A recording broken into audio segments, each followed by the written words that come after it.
Let's see. Does this work? No.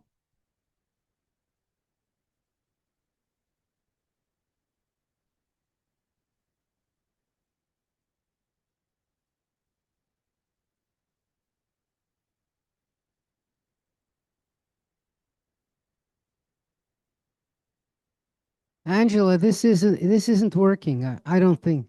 Can you hear me? You can hear? Yeah. Yeah.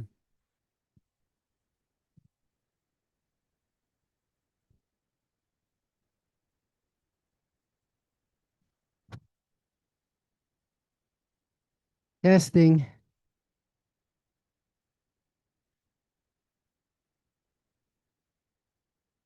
Tell me, can you hear me? Myrna, can you hear me? Yeah, you can hear well? I can't hear.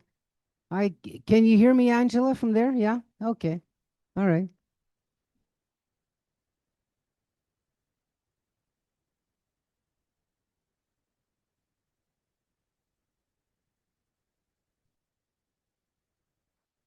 Yeah, you know what? It's talking so you can't hear yourself.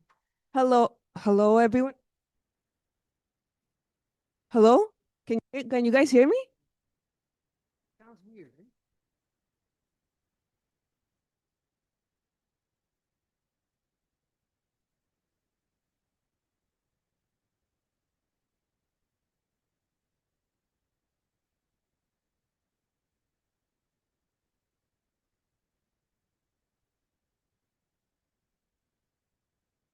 Can you guys can you hear me now?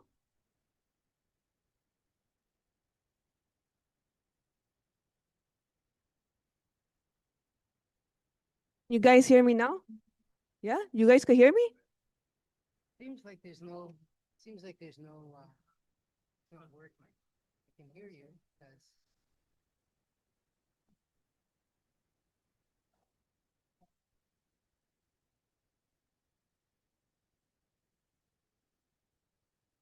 Can you guys hear me now? Yeah? Okay. You can hear me. So hello everyone. Welcome to Hershey Dwoskin's lecture. So I will be talking about two upcoming programs. Tomorrow we have You've Got to Read This, and it will be here. You can either come in person or on Zoom. And then on Monday we have Joe Schwartz, but he will be in the council chamber because of the Dramatic Society being downstairs. We will be upstairs, and it's Science in the Victorian Era. So for no further ado, you can have Hershey Dawson. Thank you, Angela. I hope. Yeah, take this. Oh, I hope you can hear me well. So hi, thank you so much. This is my last class for now. Angela, it's in July that I'm coming back. Is that right? Yeah. Wednesdays in the auditorium, which is great, you know. Um, so because tomorrow I'm getting on an airplane going to Africa, and I'll be there for 27 days, something like that. So it's a long a, l- a long trip, and one that is my travel time and my exercise time just about take up all my time. Well, besides reading. So those are the three things that I do a lot of. And when you travel, when you read about something and you see something on a video and you see something on YouTube, it's not exactly the same as when you're there yourself. I mean, we all know that. It stands to reason sometimes. Sometimes, though, you can learn, depending on sort of on how you do things, you actually can learn more by preparing yourself in advance, and then you go see something, you say, oh yeah, okay, now I see what they mean, that type of thing. But today I wanted to speak about a subject we haven't really talked about yet. It's of course what's going on in the Middle East and the war in Israel and all that. And I'd like to start off by saying something that I read today in one of the publications that I read often called the Times of Israel, which is a kind of kind of a news organization that talks about Israeli news. And what I read about there was that there was a demonstration in Montreal by something called People for Palestine. I think that was the name. And what they had was they had images of Netanyahu, Trump, and Ben Gvir that they hung, they like hanging from a noose. Okay. Now, I looked up CBC local immediately, zero coverage. Didn't see it at all on the CBC website, the CBC Montreal website. So, of course, you have to ask yourself, what are they choosing to cover, number one? Or was this such a tiny little nothing that it wasn't worth covering? I don't know which is which, but it does highlight it does highlight the fact that the world at large is paying attention to what's going on in the Middle East. And before we get to the Iran war, I just want to mention that Prime Minister Carney had the words to say, as did many other world's leaders, about how Israel treated the people who went on a flotilla to Gaza. So remember, what happened was that there were some 50 ships, a continuing program of basically anti-Israeli propaganda, which is not meant, as we learned, to bring aid to Gaza, because how much aid could you bring in a couple of small ships? And these people have no wherewithal to deliver any aid anyway. But it's a kind of a publicity stunt, a successful publicity stunt that Israel mishandles all the time. So, in other words, Israel gets tricked into arresting people, mistreating them. These people are highly, highly, highly educated in public relations. These people are experts at broadcasting all of their, goings on, all their activities. They are publicists for the Palestinian cause. And when they get mistreated, it sort of boosts the whole idea that Israel is mistreating them, and therefore their cause is even more correct than before. What Israel never does, well, first of all, Israel intercepts these boats in international waters. So therefore, these people can't be arrested for committing a crime in Israel because they're not in Israel. They're just in a boat in international waters. So what Israel is doing is preemptively stopping them and sending them home. Now, what has happened, and which is certainly in line with Israeli policy, is that these people are beaten up, mistreated, sexually attacked, and humiliated, and then sent home. Now, the proof of the pudding is all you have to do is look at the pictures that are, printed with bruises on their backs. Mr. Ben Gvir, the security minister, had them hog-tied with their heads down on the ground, like bowing or held in that way, and then marching up and down with the Israeli flag, playing the Israeli national anthem to them. So, but this wasn't the worst. The worst of the humiliation or the attacks were on the ships themselves during the arrests. And the president of Israel himself, Mr. Herzog, spoke out against this kind of behavior. And he was indirectly criticizing the government for allowing it to happen.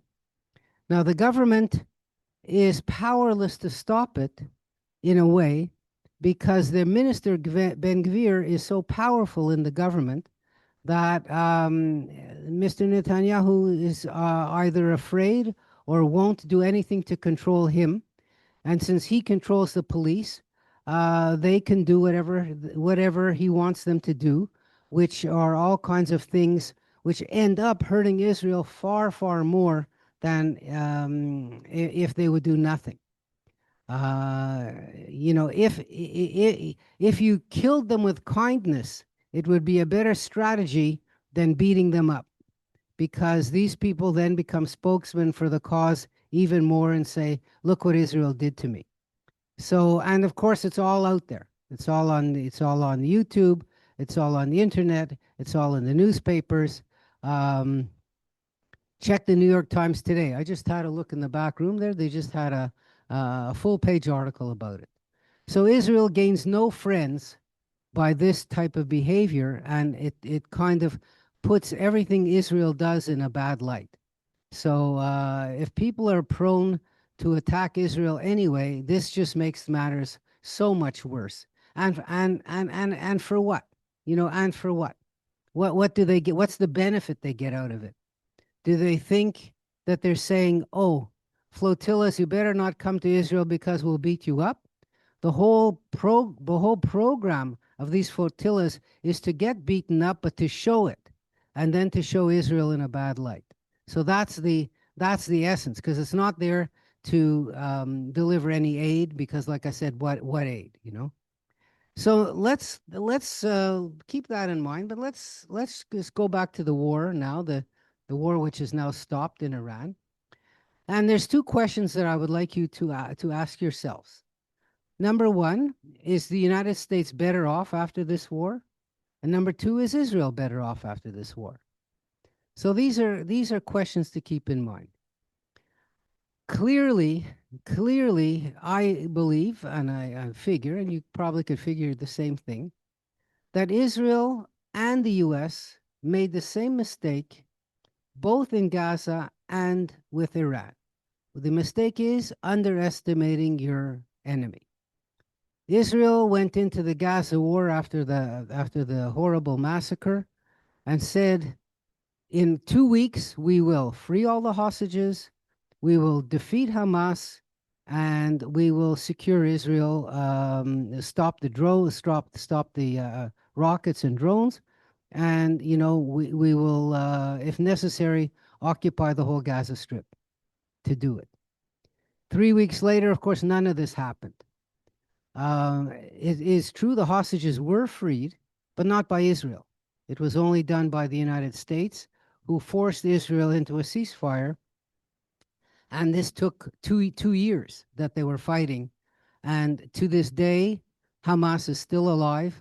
Hamas is still armed. Hamas still controls more than 80% of the Gaza population. In the meantime, of course, 70,000 Gazans were killed, many of whom were Hamas people, but many of whom were just innocent people. And to go back to Israel's image as a result of this attack in Gaza has gone down to the point where, what can I say, that many countries would arrest Netanyahu and Ben Gvir if they were showing up on those countries' territories, including Canada, theoretically. So that was Israel's mistake. America, of course, you know, with much more superior weapons, said, "Oh, we'll take Iran out, and they'll beg for surrender." And of course, what they did was close off the Strait of Hormuz, so there's no oil going out of that strait, which accounts for 20% of the total world's oil exports, and you know, resulting in gas prices going up. All manner of things made out of gasoline and natural gas have gone up in price, including fertilizers, including jet fuel, including diesel. All of these things have gone up in price, and the supply has been effectively cut off. Now, when was this attack done? February 28th. What date are we today? May 26th. Call it 3 months. March, April, May. 3 months. So in 3 months, what did the U.S. accomplish? Basically, what was the goal? To get Iran free of nuclear weapons. Is Iran free of nuclear weapons? No. All that happened is that the U.S. is now stuck in a dilemma of, do we attack more, or do we make a deal which is worse than what we had before the war? Those are the choices. So it's a kind of a similar, or I would say parallel thing to what Israel experienced in the Gaza. Now, what about Israel in the Iran war? Israel, of course, attacked Iran with the US. So what Israel did was it established itself as a very strong ally of the US. Israel hit the sites it wanted to hit. It's not clear who killed the leadership of the Iranian government, but probably it was Israel, if you ask me. Um, Israel did um, Israel's goals in this war have nothing to do with the oil or opening up of the Straits of Hormuz, which were open beforehand. What Israel wanted was to weaken Iran, to try to attack the source of its nuclear enrichment program, and most importantly, to get Iran to stop supporting Hamas, Hezbollah, and the Houthis in Yemen, which are the allies of Iran. So those were Israel's goals. Now, if you look at this so-called peace deal that the U.S. seems to be negotiating, it doesn't seem to have anything to do with what Israel wants. It only has to do with what America wants, which is, of course, to open the straits and get the gas prices to go down so people won't be angry at the government. Israel is being positioned to take the blame for this whole war. And I would have to say that in part, that's justified, in the sense that America would not have attacked Iran if it wasn't for Netanyahu whispering into his ear, Iran is about to have a nuclear weapon. In 2 weeks' time, their fingers on the trigger, and who knows what's going to happen. Okay, where's the truth in that? Could be completely invented, because nobody knows for sure. Iran has been the sort of sworn enemy of Israel since the regime started in 1979. But to understand Israeli politics and to understand Netanyahu, you have to understand that Iran as an enemy is a creation of Netanyahu himself and of the Iranian government themselves. So it's like a partnership. They both feed off each other. Iran says Israel is horrible. Israel says Iran says we're horrible, and therefore they become the enemy. Now, Iran is far away from Israel. And up until the time when Iran actually hit Israel with rockets, Israelis never believed that they could do it. Israelis believed that they could intercept any rockets that came, number one. And number two, that Iran never had the skill to shoot rockets at Israel with any kind of accuracy. So the war showed Israel that Iran indeed could do it. And there were, of course, dozens of casualties of civilians who were hit in buildings. They almost hit the airport. They almost hit Israel's nuclear facility in Dimona. So Iran does have capabilities that Israel did not understand when this whole thing started. But for Israel, Iran is essentially a deflection from what Israel's major issue is, which is how to deal with the Palestinians. The moment that Iran sounds aggressive toward Israel, the government of Israel says, we can't deal with the Palestinians, we have to deal with Iran. And that has been Netanyahu's playbook for the last 20 years. If the government in Iran changed to a neutral government, the Palestinian issue would not go away. Oh my goodness. Sorry. Hey, let me just turn that thing off.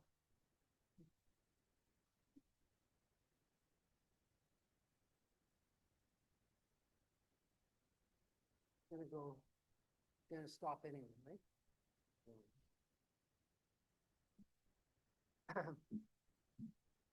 always the most inconvenient time, you know. So so I mean that is the essential situation which Israel is facing. Now, Israel, in some ways, is in a much better situation than they were up until now, because mainly because the Syrian regime was overthrown by the current leadership. The Syrian regime was one which supported the Hezbollah, and now they're gone. Hezbollah attacking Israel when the Iran war started, without Israel doing anything to Lebanon or to the Hezbollah, gave Israel the excuse to go into Lebanon and to smash the Hezbollah as best as they could. And the Lebanese people, we know, and you know, or you should know, is a divided country. It's a divided country into three main sections by religion: the Shiite Muslims, the Sunni Muslims, and the Christians. And each of those three groups are about a third of the country. And power up until now, in a kind of a semi-democratic system, was shared by all three groups. And in a certain way, all three groups had a veto on what would happen in the country. So anything that could be done in the country had to have the agreement of most of all of the three groups. Now, of course, that makes governing very hard, right? Because how are you going to get three groups who have opposing interests to agree on anything? So mostly they agree on nothing. But what they did agree on, of course, is that Israel is an enemy and that Israel should be confronted. That part they agreed on, but not that Lebanon should go to war against Israel. The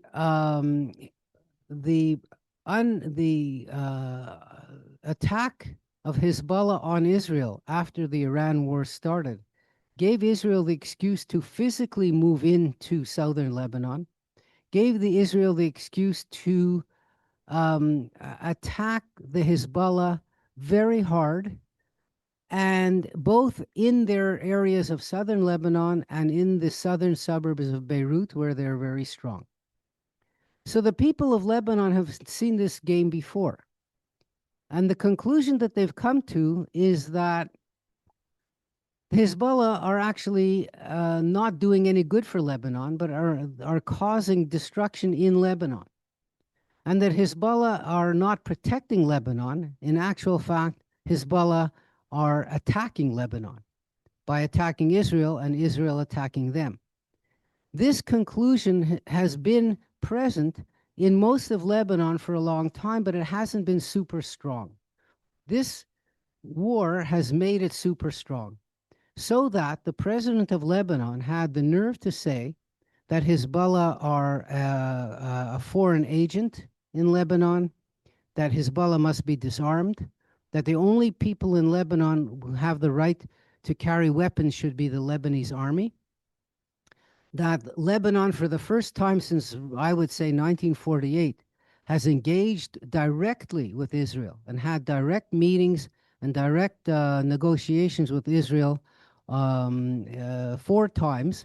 And the one time they're coming up next week, I think they're supposed to meet in Washington again. No Lebanese president has ever dared to directly meet with Israeli officials, and now it's happening. So all of this is a result of this miscalculation by Hezbollah, and they've miscalculated many times before, and they kind of can't bring themselves to believe that Israel would hit them so hard, and when Israel hits them very hard, they say, "Oh, we shouldn't have done it." But then 20 years pass, and they do the same thing again. So you have to ask yourself, like, what motivates them? You know, what's their motivation? And they've actually lost the majority of Shiites in Lebanon today, by polls taken, say that the Hezbollah are a deterrent from the lifestyles of the Shiite people and not a help to them. So that's a really major turnaround in Lebanese politics. Um, so, so in a certain sense, Israel is better off in that sense. They're also better off in another way, that the power that they showed in assassinating the leadership of Iran shows how good their intelligence is, how good their cooperation is with the US, how good their munitions are to go and find, the exact place where these people are hiding, and not to cause too much collateral damage. The only big collateral damage that we've seen so far in this Iran war was done by the US when they hit a school. Otherwise, we haven't heard of much collateral damage in these attacks. So Israel's position as a power in the Middle East has been increased by their action in this war. On the other hand, because they seem to be fighting on how many fronts, we don't know, 3 of them, we could say. They're still in Gaza, they're still in Lebanon, they're still fighting Iran. The Israeli military is really being stretched to its limits. The amount of anti-missile rockets that they've shot up to try to stop the Iranian missiles has just about wiped out all their supply. And it's not easy to replenish that supply because they're very expensive.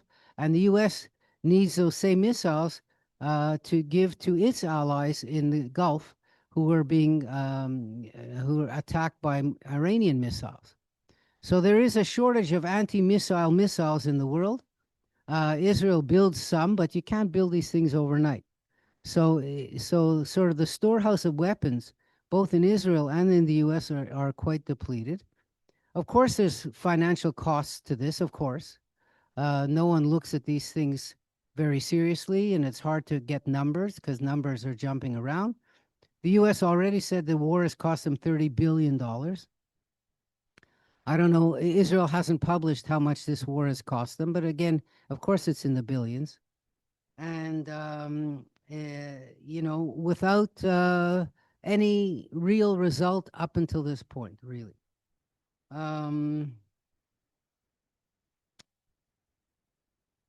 Trump came up with something interesting yesterday. He said he wants Israel's enemies to recognize Israel and join the Abraham Accords. In other words, to make peace with Israel. Who are these people? Saudi Arabia, Qatar, Pakistan, Turkey, which had relations with Israel but broke them off. Egypt and Jordan, which are still recognizing Israel, but don't have good relations with Israel. So what Trump is saying is that even Iran should recognize Israel, and then there will be a kind of a peaceful Middle East without any need for wars or weapons or expenditures of this sort. Why did he say that? What's in Trump's mind to say something like that? First of all, how realistic is it? Not at all, right? Pakistan has called Israel a cancer in the world. Turkey has called Israel a cancer in this world. He didn't mention Iraq, but Iraq has no relations with Israel either. Qatar has been the negotiating with Israel, but Qatar is known to be the headquarters of Al Jazeera, which is, this Arab news network, which is very strongly anti-Israel. Saudi Arabia said, we're prepared to recognize Israel if Israel is prepared to recognize a Palestinian state. Of course, Israel would never do that under this government. So what's the point of Trump saying these things? What do you think? Well, here's my thinking. Trump knows that any deal he's going to make with Iran Israel is not going to be happy with. Israel, in a certain sense, is being tossed under the bus. We'll put it like that. So, in order to appease Israel a little bit, he's dangling the possibility, well, maybe I can get these countries to recognize you. You know, that kind of a payoff or exchange. I think that's because, you know, for Trump, a deal is all that matters, right? A deal is a deal. So that's what he's saying in order to maybe get Israel to be a little more accepting of the agreement that he's going to make with the Iranians. The agreement that he's going to make with the Iranians, of course, everyone is speculating, but nobody knows exactly what it is. What it seems to be is that Iran will open up the Strait of Hormuz. Iran will not be the boss of the Strait of Hormuz. In other words, it will be an international waterway like it was before. Iran will not charge tolls for ships going through the strait. Um, and that immediately will free up billions, hundreds of millions of, I should say, of barrels of oil that are stuck in the strait. And then companies can then restart production because you can't pump oil and store it if you have nowhere to store it. And if you stop pumping it, sometimes you can't start pumping it very easily. You know what I mean? The oil sinks back into the ground and then you have to start fishing it out again. So that's his main aim. Now, the idea about the nuclear enrichment and or nuclear weapons seems to the Iranians are saying, well, we'll discuss them. And Trump, of course, he loves that kind of idea because it means nothing. So in other words, the strait will be opened as it was before the war. Iran will have exactly what it has as they had before the war. And Iran will discuss nuclear enrichment, which they already had a deal signed by the United Nations, the EU, the US, back in 2015, when Obama was president. Iran agreed not to enrich uranium to a weapons grade. When Trump got into power, he tore up the agreement and said, I don't agree to this." So Iran just said, "Fine, okay, we'll just go and do what we want, which is to enrich uranium to weapons grade." So Trump says, "I'll get a better deal than Obama did," but like, let's see. So this whole war, in a sense, up until this point, basically was a fiasco for US number one, and partly, but only partly, for Israel number two. That's where things are standing right now. The aim that they both wanted was to get rid of the Iranian government. The Iranian government is still there.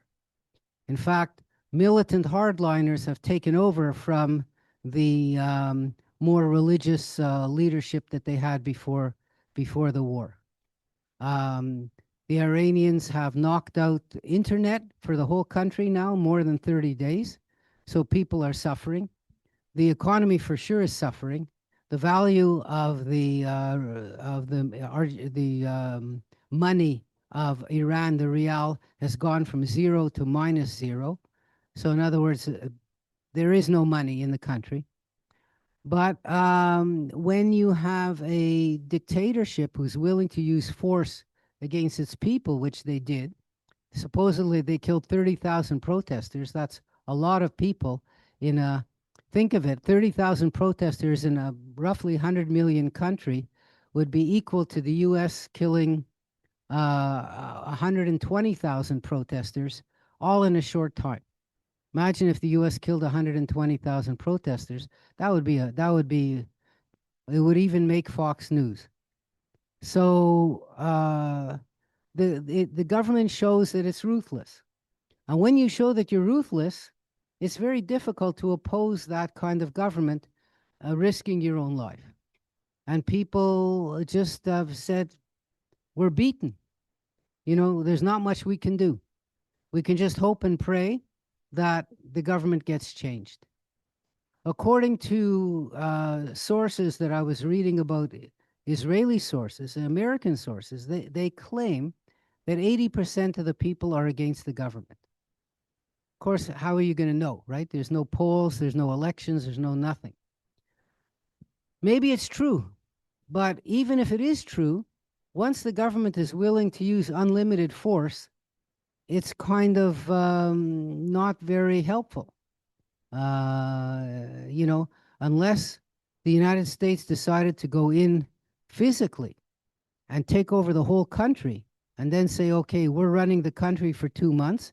Now we're going to have elections. Then they could change the government.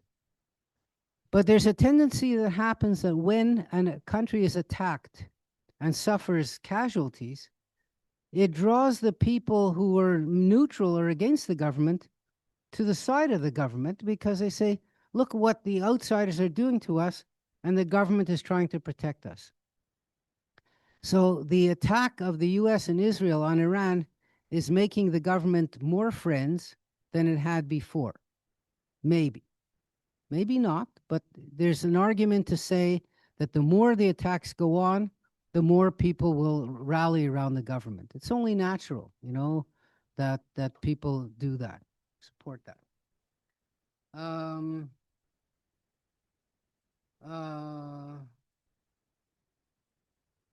Now, let's talk about the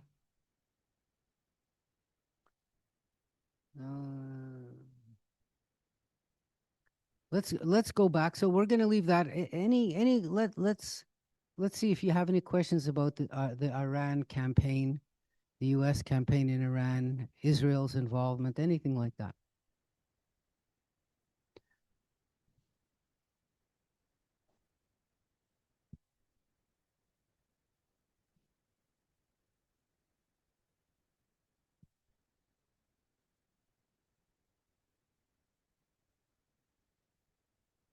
Probably those missiles are coming from Lebanon, though, not from Iran.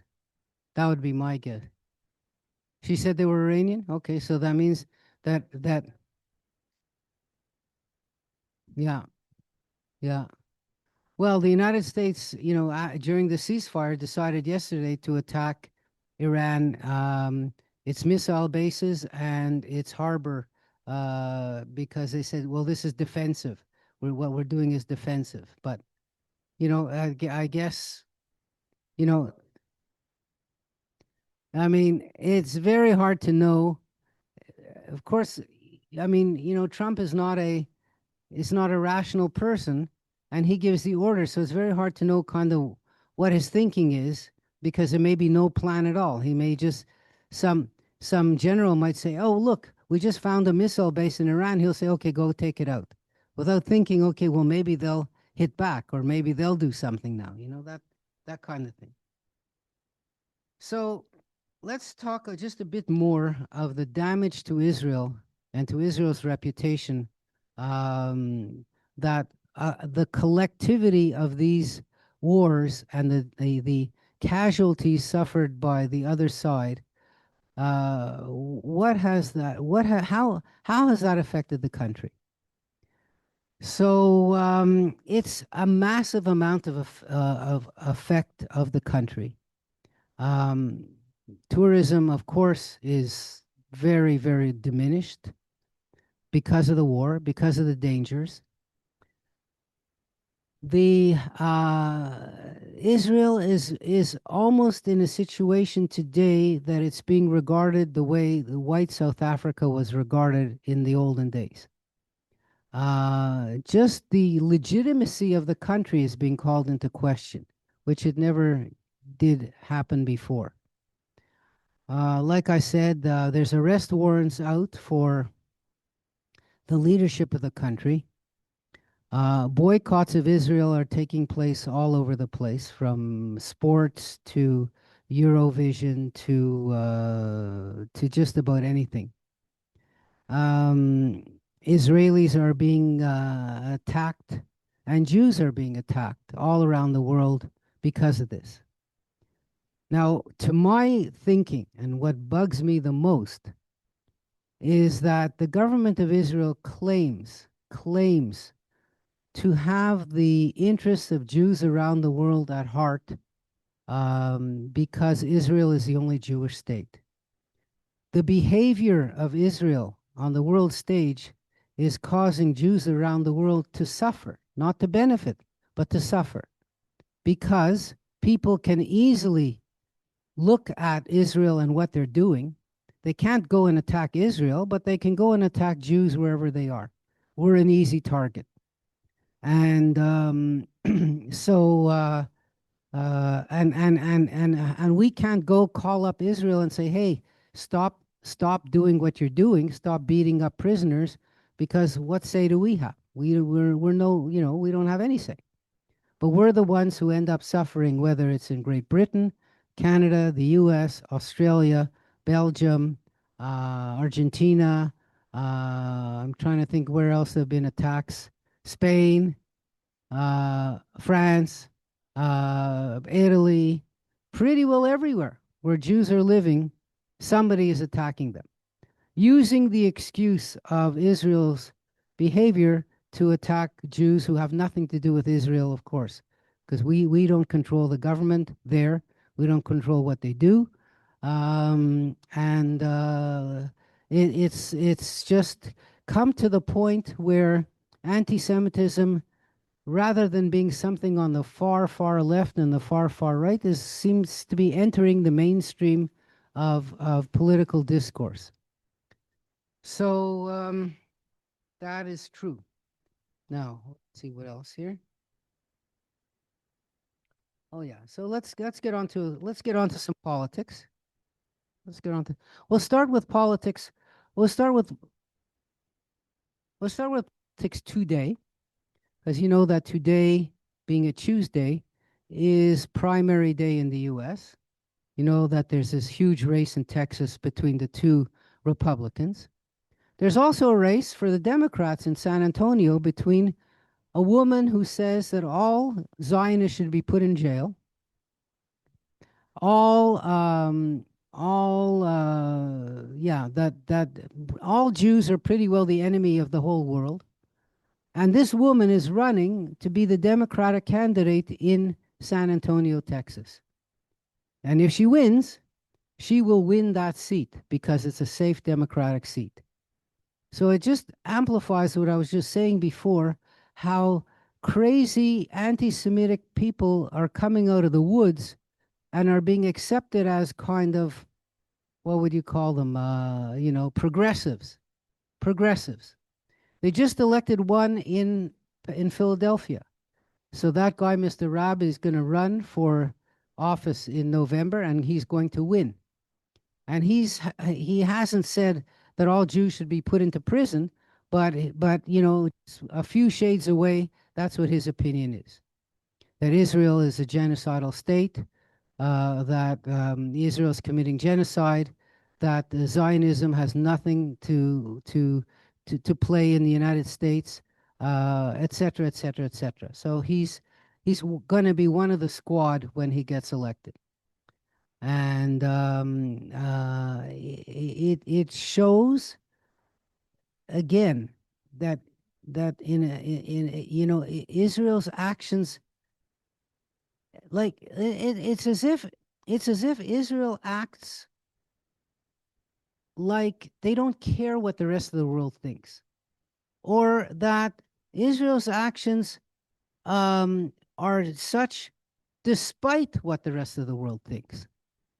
And doing that, in other words, they would say, all we want is hard victories on the battlefield, and we don't care about what people say on the airwaves or on the internet or on TV. It's all a bunch of words, and it doesn't affect us. But it does. It really does. That's the thing. And if you live in a bubble, in your own bubble, then you don't hear what's going on in the rest of the world because you don't read about it and you don't care about it. And you assume, since that the whole world is anti-Semitic, therefore there's nothing that Israel can do to make matters worse. That's kind of the attitude of the right-wing part of the Israeli government. And it has really, really hurt the country very, very badly. Boycotts, economic boycotts, cultural boycotts, sports boycotts, diplomatic boycotts, all of these things are now in effect because of the government and its behavior. And so many of these things are easily preventable. It's not like this is hard stuff. Just as there were figures that came out this week about American tourism, how American tourism is down so much because of Canadians not going and Europeans not going. And this is like preventable. I mean, because it's just President Trump that's caused this to happen. Uh, in the same way, Israel's actions have the same results. Now, and I wish that they would say, if we do this, this might happen. If we do this, this might happen. If we do this, this might happen. So let's pick something. But they don't even think of it like that. They don't think of what might happen. They just, they just say, strength is the only thing that we have to show our people. So Israel's government fell this week, meaning that it didn't actually collapse in a vote of no confidence, but it would have happened had the whole government itself agreed to dissolve itself. So there was a vote this week for the Israeli government to dissolve itself and to have new elections. New elections were due the latest October 27th, but now the elections will be who knows when, maybe in September. Now, with all of the crises that Israel is facing, I have to say, and I'm no genius, but I for sure predicted that this would be the cause of the government falling. Not mistreatment of the Palestinians, not the war effort in Lebanon, not corruption in the government, not the aim to stifle the freedom of the judiciary in Israel. All of these things the Israeli government is trying to do. But none of these are the reasons why the government falls. The reason the government falls is very simple. The ultra-Orthodox will not serve in the army under any conditions, and there is no way to paper over the difference that the country has with this issue. And the ultra-Orthodox do not compromise on much, but especially not on this. Since they hold a balance of power in the country, since the court has decreed, the Supreme Court has decreed that conscription of ultra-Orthodox must take place because they're citizens like everybody else, and since they refuse to be conscripted, the government is at an impasse. The government was promising, we are going to do a bill, we'll make a bill, we'll pass a bill saying ultra-Orthodox young people, men, must be conscripted, except, okay? The list of exceptions was from the top of the ceiling to the floor. So that was how they hoped to get around it. But their own people in the government themselves, not the ultra-Orthodox, but members of the Likud party said, this is ridiculous. We can't, first of all, it's against the law because the law said they all have to be conscripted. And second of all, why should they get away with not serving when everybody else is serving, considering that the length of time for reservists, because, Israel doesn't have a big standing army. Israel's army is mainly composed of reservists, meaning people who have served their time and they get called up for, say, 2 months every 2 years to serve. But then they say, no, we're not going to have 2 months every 2 years. It'll be 3 months every 2 years. And they just keep increasing the amount of time that they have to serve so that when you get called away, you can't work, you don't earn a living. You know what I mean? It's disruptive. You don't live necessarily close to where you're serving. So all of this is a disruption in people's lives. And the ultra-Orthodox students are sitting there collecting money from the government. So the people have had it with that.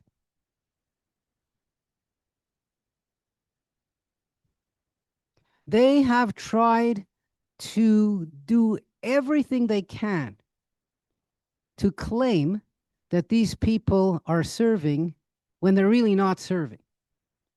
But even that is too much for the rabbis.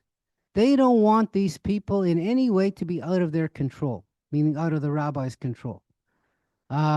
Therefore, they say you cannot be conscripted. You cannot. The Israeli government has set up special ultra-Orthodox units only for ultra-Orthodox soldiers. So they have had 2,000 out of 80,000 go into these units. Now, some of these units are the ones responsible, if I'm not mistaken, for the mistreatment of the Palestinians in the West Bank. Because again, their focus is not on human rights. Their focus is not on the law, because they make up their own laws. So that whole unit was what's the word? Not criticized. What's the word? They were taken out of action for retraining after it was found out that they were helping the settlers to terrorize the Palestinian civilians. So so that's the story. That's the story. Now let's look at the elections, which will take place, and see what are the polls saying. And we all know that Israel has simple, complicated electoral system. The system is proportional representation. You need 3.25% of the votes to be represented. Once you hit the 3.25% of the total votes, you get elected. There's no districts. There's no provinces. There's no seats. There's no seats representing a certain area. It's just like a big basket of votes. The basket of votes goes all into one place. All the votes are counted. Anybody who gets less than 3.25%, those votes get put in the garbage can. The rest of the votes are recounted, and then whoever gets the percentage of the vote over 3/4 gets that same percentage of seats in the Knesset. That's how it works. Simple, but complicated. Complicated in the sense that, well, I mean, it's an invitation for parties to form to get a minimum number of votes to get elected. Since you're not running in a seat, you're not running against an individual, you're not appealing to everybody to say, vote for me. You're just appealing to your own people, show up to vote.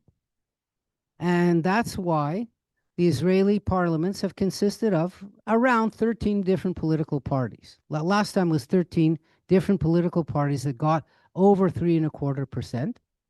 With 13 different political parties, you obviously can't get one party getting half of the votes, meaning a majority. That's never happened. Israel has had 24, I believe, 24 elections. Never has there been a party with more than half of the votes. So that's the way it works. That's why the Likud party, which got 30 seats last time, 30 out of 120, needed all of those gangsters, I'm going to call them, in his government, because otherwise he has no government. So the polls are showing today, basically, if I'm not mistaken, if we divide the Israeli electorate into two, pro-Netanyahu and anti-Netanyahu, and the Arabs. Okay, we'll put the Arabs in a separate box. The Arabs in Israel constitute 21% of the population. They do not vote at the same percentage as the Israeli Jewish population votes. So therefore, their votes count for less. Their votes are split up among, we'll call them Jewish parties and Arab parties. But a lot of them do vote for specifically Arab parties. Let's take those Arab parties and put them aside for now. If that's the case, neither the Likud government nor the opposition can form a government of 61 seats. The polls are showing they don't have it. They don't have it because the Arab parties are likely to get somewhere between 10 and 12 seats. And those 10 and 12 seats make the difference of one side or the other. If one side has 54 and one side has 55, well, neither can make 61 without the Arab parties. And both sides have said we will never take the Arab parties in our government because they're Arabs. So where does that leave the country? Exactly, right? Stuck. That is likely to be the result of the elections. Now, there is one Arab party who says we will join the government. We will join an anti-Netanyahu government. But the anti-Netanyahu government is being accused by the Likud party, by the Netanyahu side, of needing the Arab votes to get into power. So the only way for him to go against that, the leader of that, of the anti-Netanyahu forces, Mr. Bennett, says, I will not take the Arabs into my government. Okay? So if that's the case, then neither side has a government, if you see what I mean. But Mr. Bennett had that Arab party in his government last time, and he was able to make a government that lasted a year and a half with 61 seats out of 120. That Arab party had 5 out of the 61 seats, so they needed him. That Arab party is going to get 5 this time. So Mr. Bennett may say, I'm not going to take the Arabs into my government, but after the elections are over, and let's say he has 57 and the Likud coalition has 53, then that means 10 seats are outstanding. Those are the 10 Arab seats. Well, Mr. Bennett will say, even though I promised not to take the Arabs into my government, Israel still needs a government, and this party is willing to work with us, and so I'll take them in. Probably that's what's going to happen. Probably. So that's what is forecast for the Israeli election. Unfortunately, the religious ultra-Orthodox parties, their support only goes up. It never goes down because their percentage in the population only goes up, and their voters are extremely disciplined. Not only are they disciplined to vote, period, but they're disciplined to vote for their ultra-Orthodox parties. They almost never vote for any other party except the ultra-Orthodox ones. But lately, some of them younger ones, have started to vote for the Jewish Power Party, Mr. Ben Gvir's party, which in other words is like worse poison than the first poison, or equal poisons, let's say.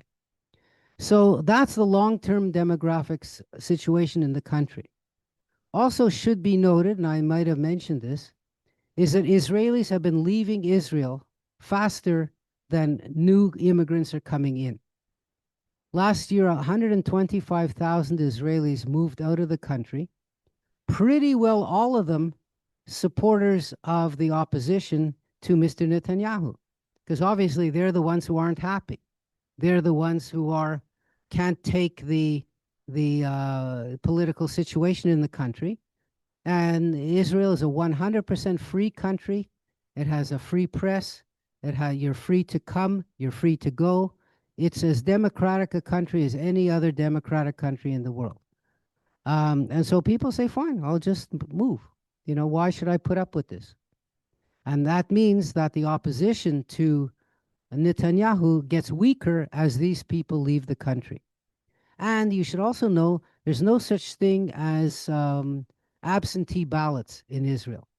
So if you want to vote in the elections, you actually have to take a plane and show up and vote, and then take your plane and go back if it's that important to you.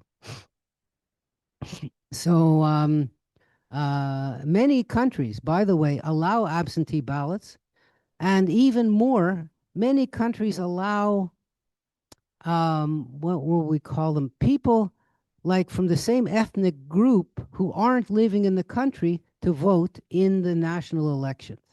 So for example, Hungary just had elections, right? Remember that?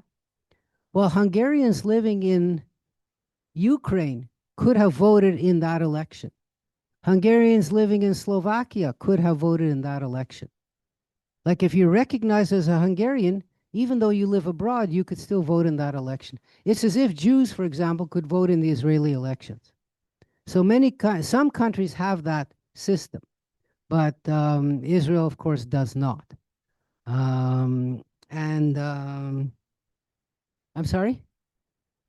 Which is right, obviously. I mean, if you're not a tax-paying citizen, if you're not paying taxes, what stake do you have? You can vote for a party that says give money to everybody, but you're not paying for it. So clearly that's not a good system. But in Hungary, they used that system to the advantage of Mr. Orban because he made oh, how shall I say, he organized Hungarians living abroad to vote for himself. He made himself their friend and their protector. Um,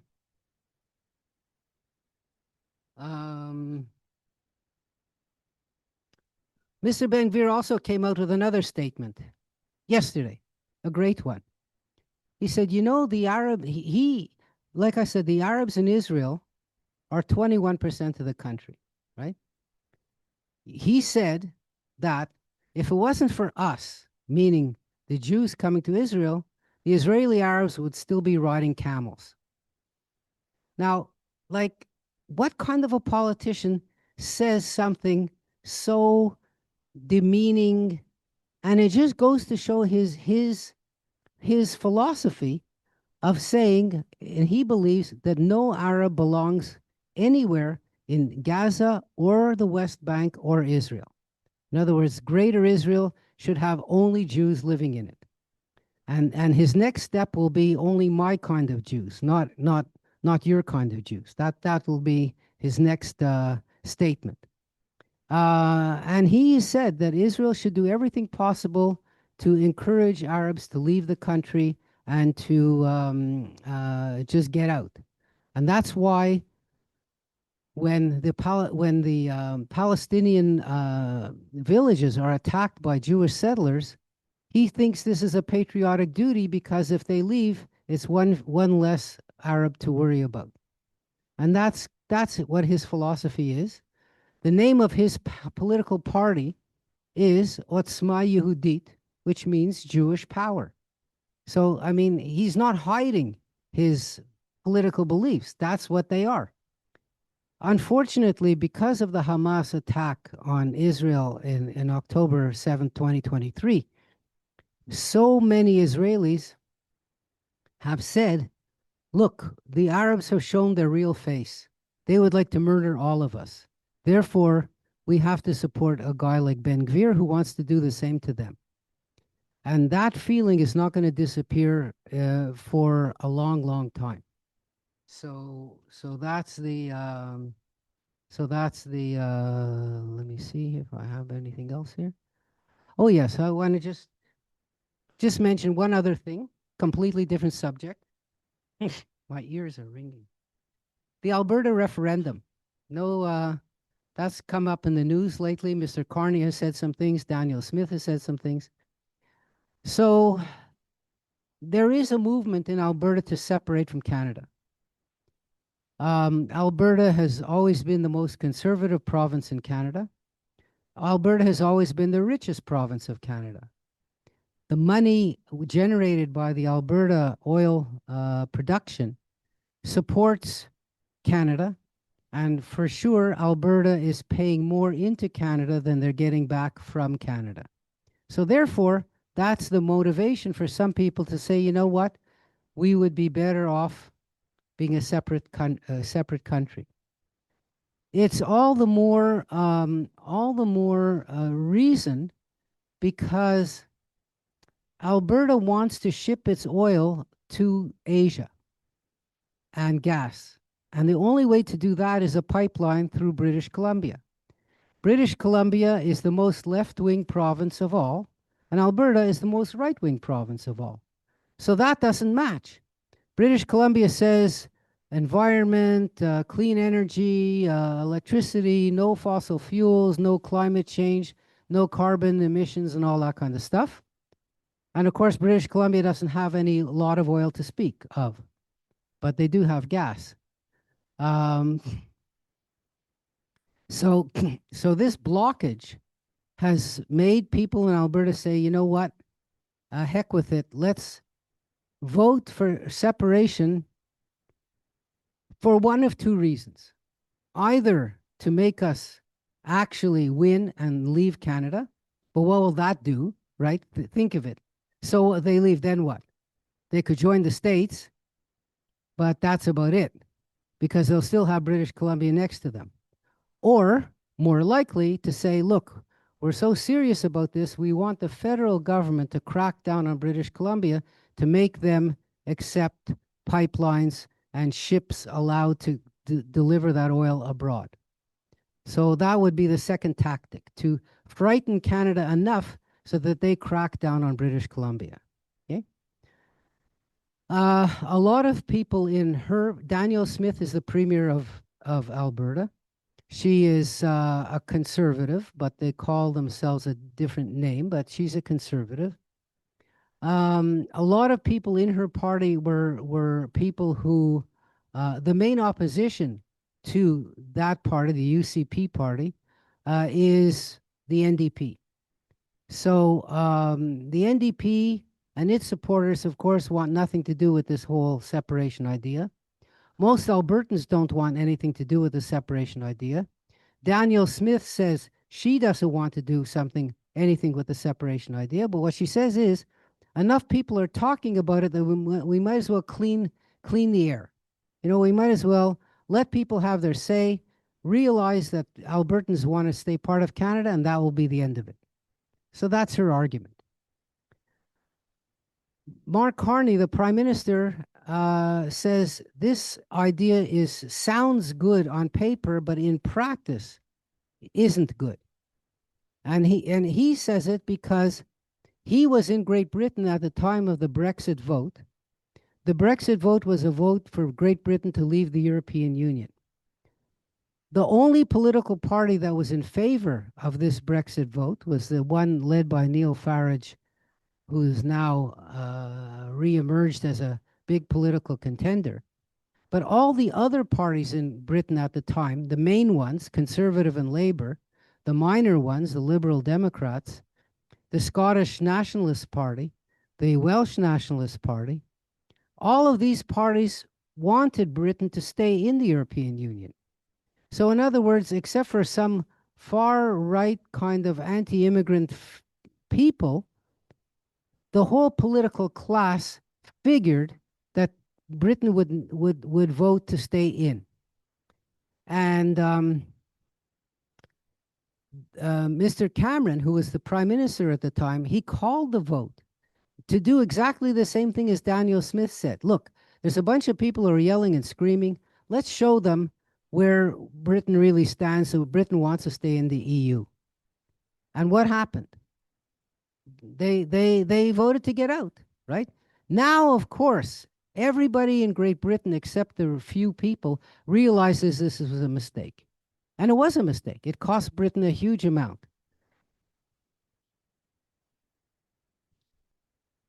Oh, yeah, of course. People always think, people think my vote. So I see you. No, the turnout was reasonably high. The turnout was reasonably high. But what the people didn't, they didn't exactly know what they were voting for. Let's put it, you know, in hindsight, people didn't think that what happened would have happened. I think that's a good way to put it. Well, people say, but it's very hard to say we made a mistake. You know, nobody wants to admit they made a mistake. But what Carney is saying is that people could be tempted to vote to separate, even though they really don't want to separate. But if we vote to separate, we'll give Alberta more power to negotiate with Ottawa. The same idea is in Quebec, you see? If we vote to separate, then Ottawa will take us seriously and give us whatever we want. So by having a referendum like that, you're not actually saying the day after the vote, Alberta will leave, because that's not constitutional. There has to be a real referendum asking a real question. There has to be negotiations with the native people, indigenous people, which of course do not accept this. It's a whole can of worms, in other words. But Carney is saying it's not worth the risk. But it's not his call. It's Daniel Smith's call. So polls are showing only 20% of Albertans want to separate from Canada. If there is a referendum, I am telling you they will get more than 20% of the vote. So I'm going to stop here. Tell me if you have comments, questions.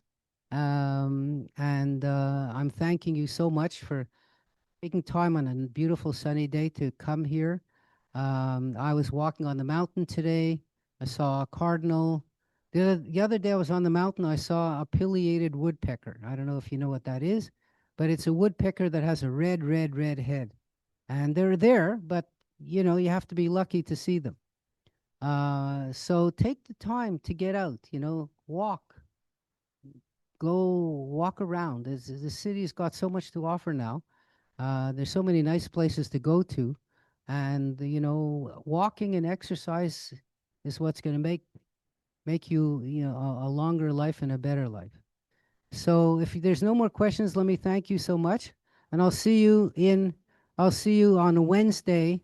I forget the date, July 2nd? July 5th. Yeah, in the auditorium. So thanks again.